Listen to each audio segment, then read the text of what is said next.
Breaking news mga kabayan. Sa gitna ng isa sa pinakamalaking investigasyon ng Senado, isang nakakagulat na political comeback ang maaaring maganap na maglalagay sa isang kontrobersyal na figura pabalik sa sentro ng kapangyarihan. Pangalawang balita, isang panibagong diskarte sa gitna ng flood control investigation ang isinusulong ngayon. Isang plano na maaaring magbago sa buong takbo ng paghahanap ng hustisya. Ang pagpili kung sino ang magiging testigo at kung sino ang mananatiling akusado. Panghuli, ang unang mataas na opisyal na isinabit sa kontrobersya ng flood control scandal ay bumagsak na. Ngunit ang kanyang pagbibitiw, isa bang tunay na pananagutan o isa lamang palabas para pagtakpan ang mas malalim at mas bulok na sistema? Bago tayo magpatuloy, baka pwedeng palike muna ng video na ito. Ang inyong suporta ay mahalaga upang patuloy naming mabantayan ang bawat galaw sa gobyerno. Maraming salamat po. Isang malaking political maneuver ang tila unti-unting nabubuo sa loob mismo ng Senado. Isang tahimik ngunit makapangyarihang galaw na posibleng baguhin ang direksyon ng isa sa pinakamalalaking investigasyong umiikot ngayon. Ayon sa ulat ng Billionaire News, inihayag mismo ni Senate President Tito Soto na ang dating crime ng bansa na si Senator Pan Philip Lacson ang namumuro para muling italaga bilang chairman ng makapangyarihang Senate Blue Ribbon Committee. Ayon kay Soto, ito raw ang kagustuhan ng karamihan sa mga kasapi ng majority black. Isang kapirmasyon na tila nagpapakita ng matinding kumpiyansa sa karanasan at reputasyon Nixon bilang investigador. Dagdag pa ni Soto ang kasalukuyang acting chair na si Senator Erwin Tulfo ay hindi rin umano magtatagal sa pwesto dahil abala na ito sa sariling mga komite at isyong kanyang hinahawakan. Sa unang tingin, tila isa lamang itong simpleng reorganisasyon, ngunit sa ilalim nito may mas malalim na usaping politikal na hindi maikakaila dahil kung babalikan natin, hindi pa ganoon katagal mula nang magbitiw si Lacson sa parehong posisyon. Isang desisyong binalot ng kontrobersya at agam-agam. Sa gitna ng flood control scandal, inakusahan siya ng ilang lehislador na umano'y nililihis ang direksyon ng investigasyon upang protektahan ang ilang kongresistang malapit sa kanya. Isang paratang na mariin niyang itinanggi, ngunit nagdulot ng malaking lamat sa kanyang imahe bilang tagapagtanggol ng katotohanan. Kaya't ngayon, habang muling isinusulong ang kanyang pagbabalik, muling bumabalik din ang mga tanong na matagal nang umiikot sa mga bulwagan ng Senado. Bakit nga ba siya? Bakit ang isang senador na umalis dahil sa isyu ng integridad ang siya ngayong gustong ibalik sa pinakamakapangyarihang komite ng Kongreso? Isang senyales ba ito ng muling pagtitiwala o isang taktikal na hakbang upang muling makuha ang kontrol sa naratibo ng investigasyon? Sa likod ng mga opisyal na pahayag, may mga bulong-bulungan na hindi maitatago na ang pagbabalik ni Lacson ay hindi lamang tungkol sa karanasan kundi sa estratehiya. Ayon sa ilang tagamasid, ito raw ay maaaring bahagi ng mas malawak na galaw upang tiyakin na ang Blue Ribbon Committee ay mananatiling nasa ilalim ng impluensya ng mga matataas na leader sa Senado.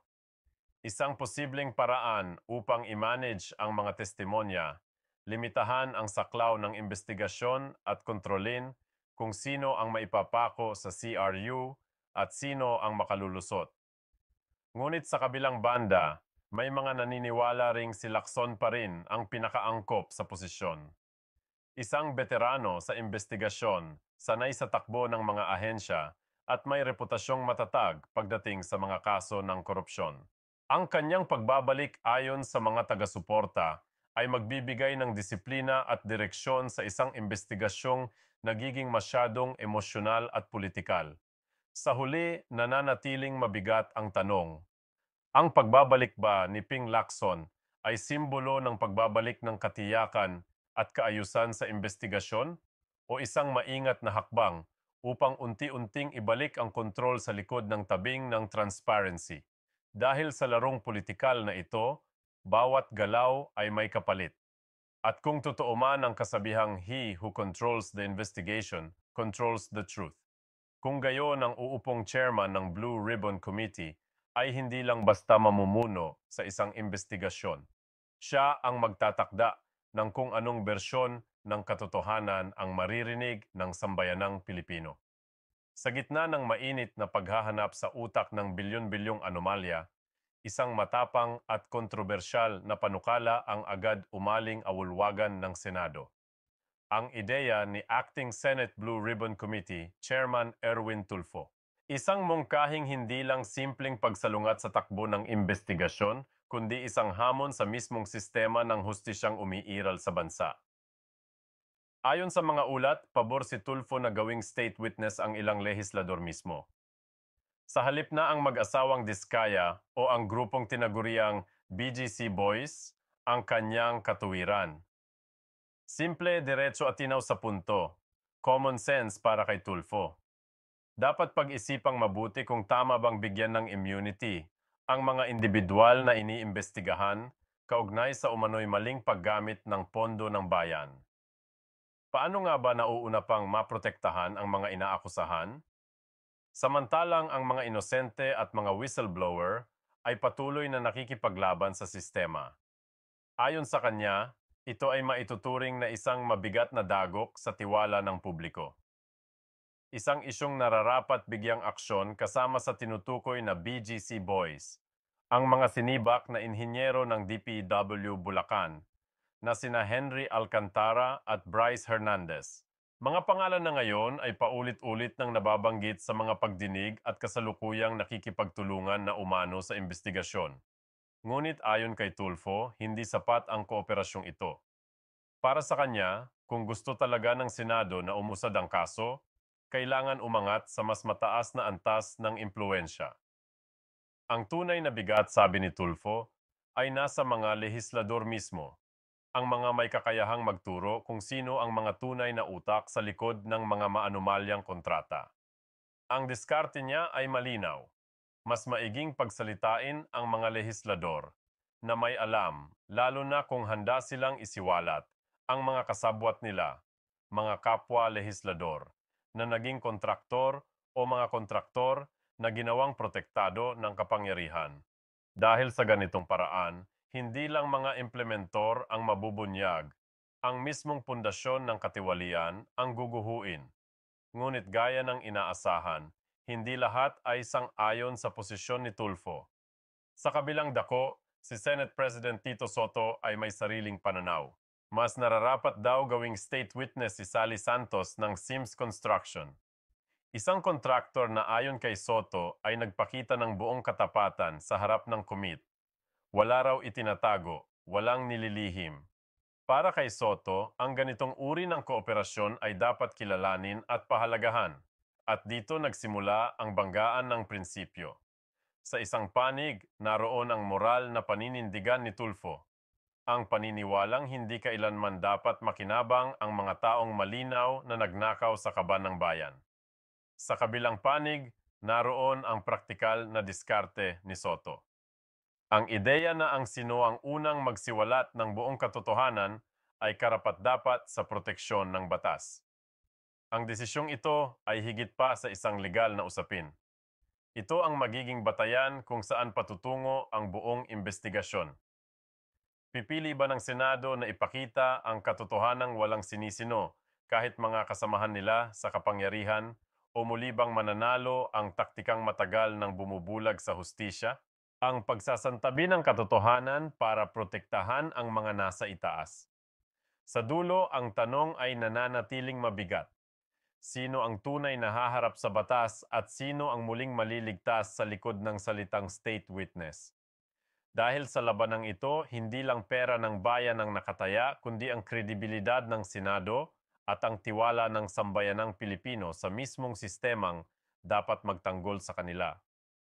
Sa gitna ng dambuhalang investigasyon na patuloy na yumanig sa DPW, isang biglaang paggalaw ang naganap. Isang hakbang na tila nagbukas ng panibagong kabanata sa krisis ng ahensya. Ayon sa ulat, kinumpirma ni DPW Secretary Vince Don na naghain na ng kanyang irrevocable resignation si Undersecretary Aray Perez. Isang desisyong dumating hindi sa katahimikan kundi sa gitna ng kumukulong intriga at akusasyon ng katiwalian. Ang pagbibitiw na ito ay kasunod ng matinding pasabog ni Batangas 1st District Representative Leandro Levist sa mga pagdinig ng Kongreso. Walang takot na binanggit ni Levist ang pangalan ni Perez bilang isa umano sa mga appointee ni Don na ayon sa kanya ay may malalim na ugnayan sa mga contractors at pinaniniwala ang tumatanggap ng mga kickback mula sa mga proyektong bilyon ang halaga. Sa mga salitang binitiwan ng kongresista, tila sumabog ang isang bomba sa loob mismo ng DPW na ngayon ay patuloy na tinatablan ng issue ng ghost projects, overpricing at contractor protection. Sa isang panayam sa programang ONP ng Bilyonaryo News Channel, ipinaliwanag ni Secretary Deon ang panig ng kampo ni Perez. Ayon sa kanya, ayaw daw ni Perez na maging hadlang sa mga reforma sa loob ng ahensya. Kaya't kahit wala pang direktang ebidensya laban sa kanya, pinili na nitong bumaba sa posisyon. Isang hakbang na tinawag ni RAR sa gobyerno. Sa mga salita pa ng kalihim, I know very few people in government that actually resign that because he doesn't want to be a burden. Isang pahayag na tila may halong paghanga, ngunit kasabay nito ay nagsilbing katanungan sa publiko. Kabayanihan ba ito o pag-iwas sa mas malaking dagok ng investigasyon? Sa kabila ng pagbibitiw, tiniyak ni Dion magpapatuloy ang internal investigation laban kay Perez. Hindi raw ito pagtatapos kundi bahagi ng mas malawak na house cleaning na isinasagawa ng DPWH at nang tanungin kung nag-aalala siya na baka may iba pang appointe na madamay. Maariing sagot ni Don, hindi. Anya sanay na siya sa ganitong mga akusasyon. It comes with the territory. Wika pa niya, paninindigan ng kalihim. Walang sino man ang ligtas sa kanilang top-to-bottom cleanup. Ngunit hindi kumbinsido ang ilan sa mga lehislador. Para kay Congressman Levist, ang naratibo ng nagpapakasakit na opisyal at self-cleansing DPW ay isang diversion tactic lamang. Isang paraan para ipakita sa publiko na may aksyon kahit na ang ugat ng problema ay nananatiling malalim at buhay. Sa kanyang mga pahayag, iginiit niyang ang pagbibitiw ni Perez ay hindi lunas kundi sintomas ng mas malaking sakit. Pwede mong palitan ang mga tao pero kung ang sistema ay bulok, paulit-ulit lang ang mangyayari. Binatikos din ang umano'y patuloy na overpricing sa mga proyekto ng DPW mula sa flood control hanggang sa mga provincial road rehabilitation na ginagamit na kashow ng ilang opisyal at contractors. Lalo pang umigting ang kanyang panawagan habang papalapit ang deliberasyon para sa 2016 na national budget. Itigil ang pagputol sa mga sanga at simulan ng bunutin ang bulok na ugat.